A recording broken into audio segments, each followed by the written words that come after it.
नमस्कार दोस्तों, कैसे हो आप लोग। दोस्तों आज फिर मैं एक सेशन करने वाला हूँ क्वेश्चन एंड आंसर का, जो कि येड़ा में रेजिडेंशियल प्लॉट है उनके बारे में। मेरे पास में काफ़ी सवाल जो है इंडस्ट्रियल के बारे में भी आ रहे हैं। मैं एक कल का सवाल है अमन सिंह जी का, जो कि इंडस्ट्रियल प्लॉट के बारे में था, तो वो मैं ले लेता हूँ, नहीं तो वो लोग जो है छूट जाएंगे मेरे से। मैं उनका हेल्प नहीं कर पाऊँगा। तो उनका सवाल था कि क्या इंडस्ट्रियल प्लॉट जो है 500 स्क्वायर मीटर में अवेलेबल हैं। तो सर मैंने उसमें जो है देख लिया है पूरा। तो 450 स्क्वायर मीटर के प्लॉट हैं, जो कि आपके सेक्टर 63 में है, 80 में है और 158 नंबर सेक्टर में है। तो मैं यहाँ पे आपको बता दूँ कि 3 प्लॉट तो 450 स्क्वायर मीटर के सेक्टर 63 में है, डी ब्लॉक के अंदर, और सेक्टर 80 में एक ही प्लॉट है, ठीक है, जो कि 12 मीटर और 18 मीटर की सड़क है उसके दोनों तरफ, ठीक है, ए ब्लॉक है वो। और आप जा करके देख भी सकते हैं। सेक्टर 158 में 4 प्लॉट हैं, ठीक है, और इनकी जो कीमत है वो कम है। वो जो लगाई गई है इसमें ईएमडी वो 9,41,000 रुपये है। बाकी जो ऊपर मैंने बताए हैं उनकी जो है 9,64,000 के आसपास ईएमडी है, जो कि बेस प्राइस उनका 96-48 के आसपास कुछ बैठेगा, ठीक है। तो उससे ऊपर आपने बिड करनी है। तो ये था कल का सवाल। बाकी मेरे पास और भी सवाल हैं, सवाल काफ़ी सारे हैं, लेकिन मैंने उनको इकट्ठा कर लिया है सबको, और मैं उनमें जो है आपको बता देता हूँ। सॉरी, पेपर गिर गया था। तो एक योगेश वालेचा जी का सवाल था कि 2021 में टोटल कितने एप्लीकेशन आए थे। तो सर मैं आपको बता दूं, टोटल जो है लमसम मैं बता रहा हूँ 14,000 एप्लीकेशन आई थी 416 प्लॉट के लिए, ठीक है। एक सवाल है मी जी का, वो कहते हैं कि एनी इंस्टीट्यूशन प्लॉट। इसमें कोई इंस्टीट्यूशनल प्लॉट नहीं है सर, सारे रेजिडेंशियल प्लॉट है, लेकिन इंस्टीट्यूशनल जो होते हैं उनके लिए जो है रिजर्वेशन रखी गई है, ठीक है। वो लोग डॉक्यूमेंट सबमिट करेंगे अपना, तो उनको जो है रेजिडेंशियल प्लॉट दे दिया जाता है, ठीक है। अंतरेश शर्मा जी पूछते हैं, अगर मैं नाम जो है अच्छे से प्रोनाउंसिएशन नहीं कर पा रहा हूँ तो माफ़ कीजिएगा। वो कहते हैं कि अथॉरिटी को कैसे मालूम होगा कि हस्बैंड वाइफ ने फॉर्म भरा हुआ है। तो सर देखिए, बड़ी सिंपल सी बात है। जैसे ही आप अपना नाम डालेंगे ना, जैसे आपकी वाइफ अपना नाम डालेंगी और आप अपना उनके जो हस्बैंड का नाम डाला जाएगा वो आपका नाम डाला जाएगा, और फिर आपकी जगह जो है आपके फादर का नाम डाला जाएगा। तो दोनों को जो है मैच करा लिया जाता है, जो कंप्यूटर में दोनों को देख लिया जाता है कि एक ही नाम के कितने आए हैं एप्लीकेशन और उनकी डेट ऑफ बर्थ क्या है। तो जैसे ही आप वो सब करेंगे ना तो मैच हो जाता है। ऐसी कोई बात नहीं है कि मैच नहीं होगा, मैच हो जाएगा। इसलिए आप लोग जो है इसको देख कर करें काम को, नहीं तो एक जो है कैंसिल हो जाएगा। आपको बता भी दिया जाता है, लिस्ट लगा दी जाती है जिनका फॉर्म कैंसिल होता है। यशवर्धन जी पूछते हैं कि ग्रैनो में प्लॉट है, क्या मैं भर सकता हूँ। तो हाँ सर, आप भर सकते हैं।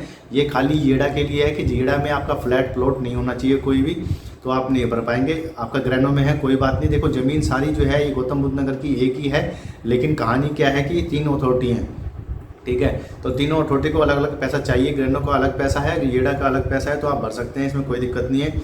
नेवर 999 का एक कल भी इनका सवाल आया था, आज भी एक सवाल, 2 सवाल आज भी हैं। वो ये कहती हैं कि वाइफ हस्बैंड अलग अलग सेपरेट फॉर्म भर सकते हैं क्या। तो देखिए मैं आपको बता दूं, वो भर तो सकते हैं वो, लेकिन फ़ायदा कुछ नहीं है, क्योंकि होता क्या है कि एक फॉर्म उनका कैंसिल कर दिया जाता है, ठीक है। नेवर 99 का एक और सवाल था कि भाई है वो खुद हैं और मोम है और तीनों ही मैरिड है, क्या फॉर्म भर सकते हैं क्या सेपरेट। जी हाँ, वो तीनों सेपरेट फॉर्म भर सकते हैं, लेकिन उनका आपस में कोई कनेक्शन नहीं होना चाहिए किसी भी फॉर्म में, ठीक है। जैसे ब्रदर है तो ब्रदर जो अपने फादर का नाम लिखेंगे, ठीक है, अपनी वाइफ का नाम नहीं कहीं पे भी लिख सकते हैं। अगर वो करना चाहते हैं तो वाइफ के साथ में को-एप्लीकेंट बन सकते हैं। माँ का जो है सेपरेट जाएगा, उसमें हस्बैंड का नाम आएगा। को-एप्लीकेंट अगर जाना चाहते हैं तो को-एप्लीकेंट, अदरवाइज हस्बैंड का नाम आएगा। आपका तो खुद आप मैरिड हैं तो आप अपने नाम से भरेंगे, तो अपने हस्बैंड का नाम लिखना है आपको, ठीक है। तो आपके तीनों के फॉर्म अलग अलग होंगे, तीनों की जो अमाउंट अलग अलग जाएगी, तीनों की अमाउंट जो है रिफंड होकर अलग अलग उसमें आएगी, और तीनों के अगर भगवान ने चाहिए तो अलग अलग प्लॉट भी निकल जाएंगे। ये था इनका। इसके बाद में ये है अनिल कुमार गुप्ता जी पूछते हैं कि 90 स्क्वायर मीटर, 120 स्क्वायर मीटर और 162 कौन से सेक्टर में लेना सही है। तो देखिए सर, ये कौन से सेक्टर में लेना सही है वो रीसेल वाली बात में आएगा। यहाँ ड्रॉ हो रहा है तो ड्रॉ में आपने खाली अपना साइज भरना है। सेक्टर किस सेक्टर में आएगा वो आपके ऊपर नहीं है, वो जो है अपने आप आता है ड्रॉ के अंदर में, जैसे जिसकी जहाँ जैसी किस्मत, ठीक है। श्याम कुमार जी पूछते हैं कि SC ST का रिजर्वेशन कितना है।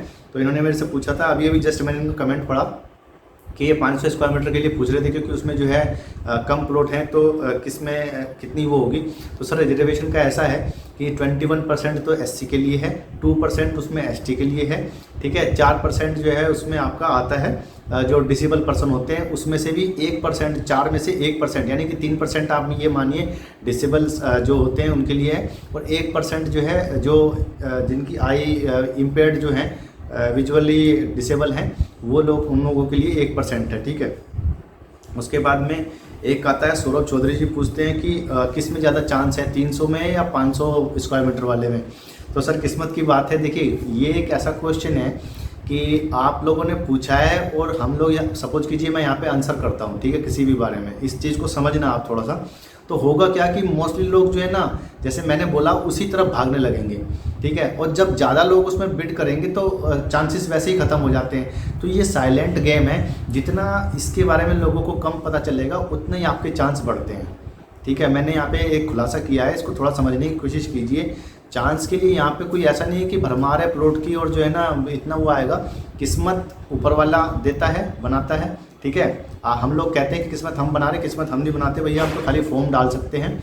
तो मैंने आपको ये बता दिया, ज़्यादा बताने से वीडियो लंबी हो जाएगी, फ़ायदा कुछ नहीं है। तो जितना कम से कम इस बारे में बात की जाए, सिर्फ अपना वर्कआउट कीजिए, आप अपनी फैमिली में बात कीजिए कैसे क्या करना है, क्योंकि जितने कम लोग अप्लाई करेंगे उतना ही ज़्यादा चांस बढ़ता है। जितने ज़्यादा लोग अप्लाई करेंगे, प्लॉट कम है, तो चांसेस वैसे ही कम हो जाते हैं। सोनल जैन जी पूछते हैं कि ऑफलाइन फॉर्म कैसे होगा। तो देखिए मैं यहाँ पे आपको बता दूँ, इसे ऑफलाइन के चक्कर में भी क्या हो रहा है। पहली तो बात, इनकी वेबसाइट पे अप्लाई ऑनलाइन का ऑप्शन ही नहीं आ रहा है, ठीक है। तो उसको वो कैसे करना है वो मैं बताऊंगा आपको। रही बात ऑफलाइन की, ऑफलाइन के लिए जब आप बैंक के पास जाते हैं, वहाँ से ब्रोशर मांगते हैं 590 रुपये पेमेंट करने के बाद में, तो उनकी तरफ से कोई सपोर्ट आपको नहीं मिलता है। और फिर उसको भरिए आप, हाथ से कोई गलती हो जाए तो दिक्कत है, फिर आप उसको सबमिट करने जाओ, फिर उसके 10% रजिस्ट्रेशन जमा कराओ। तो काफ़ी पछड़े में पड़ने से बेहतर है कि आप अपना ऑनलाइन फॉर्म भरें। और अगर आपको भरना नहीं आता है तो किसी अच्छे एक्सपर्ट की जो है हेल्प ले लें, या कोई जो फॉर्म भरते रहते हैं नेट पर, उनसे आप हेल्प ले सकते हैं। मैं सबसे अच्छा ऑप्शन आपको बता रहा हूँ यही। इसमें क्या होता है कि बहुत सारे आगे दिक्कत आने वाली है इस महीने में। किसी को जो है पेमेंट नहीं आ रही, किसी का चालान जो है जनरेट नहीं हो पाएगा, किसी का वो जमा नहीं हो पाएगा, किसी का जो है शो नहीं कर रहा होगा डैशबोर्ड में। काफ़ी दिक्कतें आती हैं, इनका जो रोबस्ट नहीं है सिस्टम ये, ठीक है। तो मैं यही कहूँगा कि आप जो है ऑनलाइन भरें, और ऑफलाइन करते जाएंगे तो आपको चक्कर ज़्यादा काटने पड़ेंगे, बैंक वाले भी आपको सही से सलाह नहीं देते हैं, ठीक है। और कोई दिक्कत होगी तो आप जो है उसको ठीक भी नहीं कर पाओगे बाद में। सौरभ गर्ग जी पूछते हैं कि 22D के अंदर उनका प्लॉट है, वो मदर के नाम से भरना चाहते हैं, क्या भर सकते हैं क्या। दूसरा उनका सवाल है कि क्या मैं उनकी पेमेंट कर सकता हूं। तो इनका जो है किसी ने जवाब दिया था नो। तो सर मैं आपको यहाँ पे बताना चाहता हूँ कि ऐसा नहीं है। आपके पास में प्लॉट है, आप सेपरेट हैं, मदर आपकी सेपरेट है। अगर आप एडल्ट हैं और आपकी शादी हो गई है, अगर नहीं भी हुई है और आप एडल्ट हैं ना, तो आप सेपरेट काउंट होते हैं, मदर अलग काउंट होती है।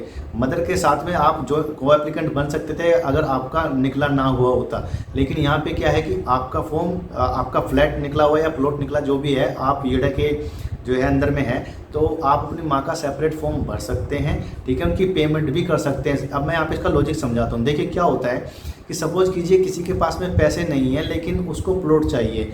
अगर कोई उसकी मदद करना चाहता है तो क्या वो प्लॉट नहीं, वो हकदार नहीं है वो प्लॉट लेने का? जी वो बिल्कुल हकदार है। अगर वो मेंटली साउंड है, यानी कि वो पूरा चीज़ों को समझता है, तो वो फॉर्म भर सकता है। उसकी अमाउंट कोई भी पे कर सकता है, ज़रूरी नहीं है उसके पास बैंक अकाउंट ही ना हो तो क्या करेगा भाई साहब, तो वो क्या रहेगा नहीं क्या। दूसरा, आप अपना अकाउंट नंबर दीजिएगा उसमें, जो रिफ़ंड जहाँ पे आपको मंगाना है, ठीक है। वो जो रिफ़ंड नंबर, जो अकाउंट नंबर आप रिफ़ंड वाले कॉलम में डालेंगे उसी अकाउंट में रिफ़ंड आएगा, भले ही वो किसी का ही हो। बाद में ये नहीं होगा कि मेरे अकाउंट में नहीं आया, उसके अकाउंट में नहीं आया, जिसका दिया होगा उसी के में आएगा। आप पेमेंट कर सकते हैं, कोई इशू नहीं है, ठीक है। रोहित सिंह जी बोलते हैं कि उनकी बेटी है, एडल्ट है और इंटेलेक्चुअली डिसेबल्ड है, तो क्या वो उनके साथ में को एप्लीकेंट बन सकते हैं और क्या उसको जो है रिजर्वेशन का बेनिफिट मिलेगा। तो सर ये एक ऐसा क्वेश्चन है। देखिए मैं आपको समझा दूं कि सबसे पहली लाइन आती है कि कोई भी फॉर्म भरने वाला व्यक्ति भारत का नागरिक हो, 18 साल से ऊपर हो, और तीसरी कंडीशन उसमें ये है कि वो मेंटली साउंड हो, यानी कि चीज़ों को सोचने समझने लायक हो।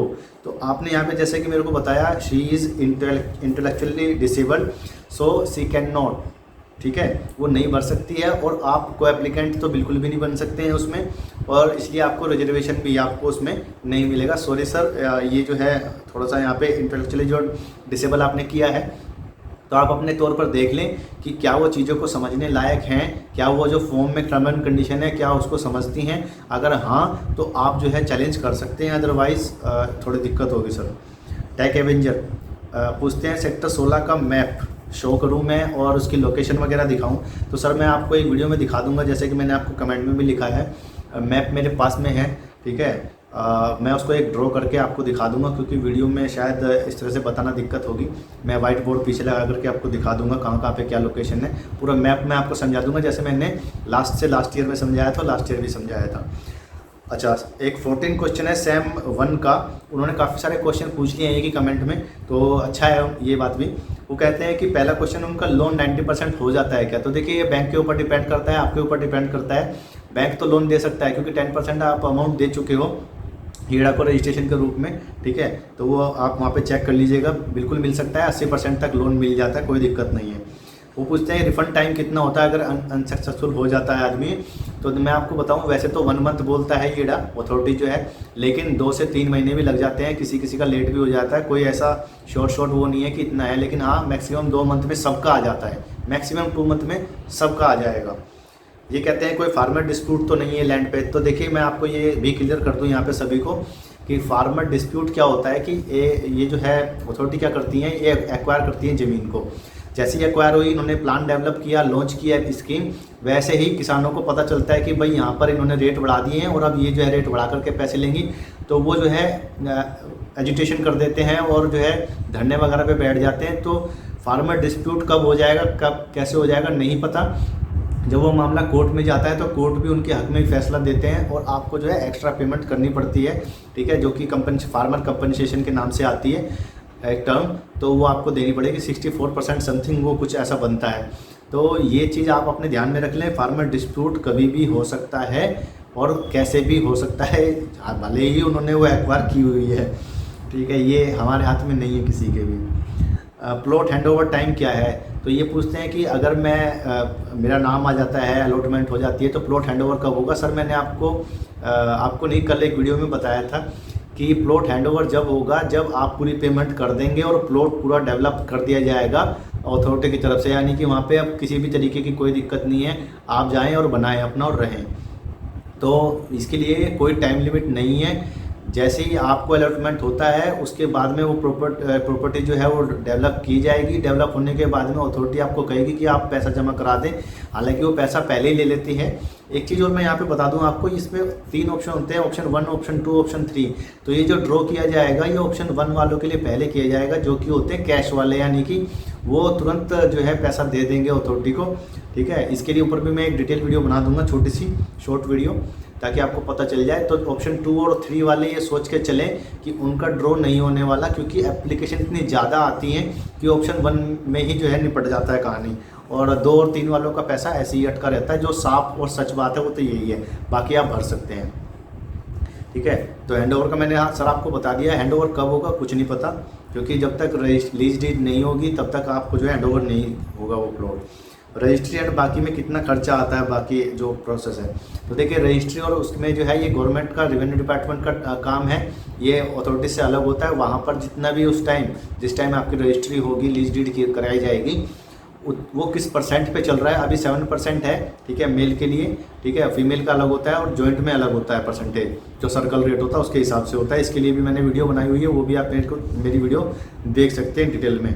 बाकी जो फाइलिंग चार्ज है और वगैरह लगा करके, देखिए मोटा मोटी मैं आपको बताता हूँ, जितने आपके प्लॉट की वैल्यू है ना, जो बेस प्राइस है प्लॉट का, आप उसमें 10 से 15 लाख रुपए ऊपर मान के चलें मैक्सिमम, ठीक है, हालांकि कम ही आएगा। इसमें मैंने सारा कुछ जोड़ दिया है, कनेक्शन से लेकर के आपके PLC वगैरह, टैक्सेस वगैरह सब जोड़ दिया है मैंने, ठीक है, और वकील की फ़ीस, ये फ़ीस, वो फ़ीस, फाइल चार्ज, आने जाने का खर्चा सारा जोड़ दिया है। 10 से 12 लाख आप रुपये मान के चले इसमें। एक सवाल इनका ये था कि मोदी गवर्नमेंट अगर 2024 में नहीं आती है तो क्या ये सपना टूट जाएगा, क्या होगा हीड़ा का जो मतलब ये जो डेवलपमेंट चल रही है अभी। तो देखिए कोई भी गवर्नमेंट आए या ना आए, सिर्फ इतना फ़र्क पड़ता है कि काम स्लो होता है या फास्ट होता है, इतना ही होता है, इससे ज़्यादा कुछ नहीं होता। प्रोजेक्ट बिल्कुल बंद नहीं होने वाले, क्योंकि बहुत बड़े प्रोजेक्ट हैं। अच्छा, इसमें एक सवाल इनका ये था कि वेटलैंड जो सेक्टर 16 में है उसका क्या इम्पैक्ट होने वाला है। तो इम्पैक्ट सर क्या होगा आप ही बताओ। ये थोड़ा सा एक ऐसा क्वेश्चन होता है कि एक वर्ड में इसको डिफाइन नहीं किया जा सकता। कहीं पे भी देखिए जहाँ पे वेटलैंड छोड़ी जाती है वहाँ के प्रोस भी होते हैं और कॉन्स भी होते हैं। तो इस डिटेल में हम नहीं पढ़ने वाले हैं अभी फ़िलहाल। ऐसा नहीं है कि आपको नहीं पता है या किसी और को नहीं पता है, आप अपना लॉजिक लगाएं कि क्या होगा। छोटा सा सेक्टर है जो अभी ये डेवलप कर रहे हैं, हालांकि बाद में वो बड़ा हो जाएगा ये, लेकिन ये जो सेगमेंट जिसमें अभी प्लॉट निकाले हैं काफ़ी छोटा सा सेक्टर है, ठीक है। तो आप खुद ही सोचिए कि उसमें क्या होगा। फ्यूचर ऑफ सेक्टर 16 पूछ रहे हैं ये सेम 1। तो फ्यूचर ऑफ 16 ये है सर कि 10-15 साल बाद किसने क्या देखा है किसी को नहीं पता, लेकिन जिस तरीके से हम प्लान करते हैं ना किसी चीज़ों को, तो वहाँ पे तो अच्छा ही अच्छा होता है सब, ठीक है। अमन भाटिया जी पूछते हैं कि फॉर्म की पेमेंट कैसे करनी है, फॉर्म की पेमेंट नहीं हो रही है। तो इसके ऊपर मैं कल एक वीडियो लाऊंगा जिसमें मैं बताऊंगा कि आपने कैसे कहाँ से फॉर्म भरना है, पेमेंट कैसे होगी आपकी, वो बता देता हूँ। मनविंदर सिंह जी पूछते हैं कि मैं 2 फॉर्म भर सकता हूँ क्या, मतलब अपनी वाइफ का अपने ससुर जी के साथ में और मेरा खुद का एक अलग। जी हाँ, आप भर सकते हैं, वो एक अलग सेपरेट काउंट किया जाएगा, लेकिन उसमें ये ध्यान रखना कि मेन एप्लीकेंट कौन है, ठीक है। बेहतर है कि आप अपने साथ जॉइंट में भरें। देखिए 2 प्रोबेबिलिटी लाने के लिए हम क्या करते हैं, आप पहले उनके नाम कराओगे, फिर उनके नाम पे प्लॉट निकलेगा, फिर वो आप अपने में ट्रांसफ़र कराते घूमोगे। तो बेहतर है कि आप अपने फैमिली में ही किसी के साथ में कराएं। 17 क्वेश्चन है नवनीत एजी का, जिन्होंने कल भी पूछा था कि अलॉटमेंट के बाद कंस्ट्रक्शन के लिए तुरंत कर सकता हूं क्या। तो देखिए सर, मैंने आपको कल भी बताया था जैसी अलॉटमेंट होती है उसके बाद आप कंस्ट्रक्शन नहीं कर सकते हो, भले ही आपका पैसा ब्लॉक रहे। कितने टाइम के लिए ब्लॉक रहेगा कोई नहीं जानता, ठीक है। सेक्टर 16 और 17 के लिए तो मैं बिल्कुल भी नहीं कहूँगा, ठीक है, क्योंकि सेक्टर 18 में आप जो है बना सकते हैं, क्योंकि वो प्लॉट ऑलरेडी डेवलप हैं, तो वहाँ पर कुछ नहीं करना है, तुरंत से लीज डीड हो जाती है। और लीज डीड भी देखिए ऐसा होता है, इनका टाइम होता है, उस टाइम में लीज डीड खुलती हैं, रेवेन्यू डिपार्टमेंट का काम करता है, तब जाकर के ये बहुत पछड़े वाली चीज़ें हैं, इतनी आसान नहीं है ये, ठीक है। महक तनेजा जी पूछते हैं कि ऑफलाइन फॉर्म भरूँ क्या। तो मैंने इसके लिए आपको बता दिया है महक जी। आप मेरा जो है, अगर आपने अभी देखना शुरू किया है तो आप पीछे का देख सकते हैं, मैंने बताया कि ऑफलाइन से बढ़िया आप ऑनलाइन जाइए। तो ये मैंने इंडस्ट्रियल वाला भी ले लिया था सर। वीडियो ज़्यादा लंबी हो रही है तो इसलिए मैं छोटे छोटे वीडियो बनाऊंगा। दीजिए मुझे इजाज़त, जय हिंद, और सब्सक्राइब कर लीजिए, बाय बाय।